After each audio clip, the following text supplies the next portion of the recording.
Foreign পলিসিতে এবং বাণিজ্য সম্প্রসারণে, ট্রেড অ্যান্ড ইনভেস্টমেন্টে শুধু এখন থেকে নয়, 1978 সালে যখন শহীদ রাষ্ট্রপতি জিয়াউর রহমান দেশের দায়িত্ব নিয়েছিলেন একজন স্টেটসম্যান হিসেবে, উনি তখনই যেই সম্ভাবনাগুলো তৈরি করেছিলেন বাংলাদেশের বাণিজ্য ক্ষেত্রে, 1979 এবং 80 সালে রপ্তানি খাতে উনি এক কালজয়ী ভূমিকা রেখেছিলেন। Back to back LC bonded warehouse establish করে আমাদের রপ্তানি বাজারে একটি কালজয়ী একটা সিদ্ধান্ত তিনি নিয়েছিলেন এবং রপ্তানি বাজার বহুমুখী করেছিলেন এবং উন্মোচন করেছিলেন।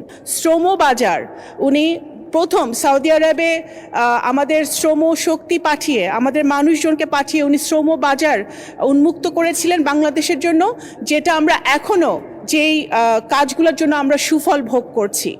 আমাদের এখন মধ্যপ্রাচ্যে একটি যুদ্ধ চলছে।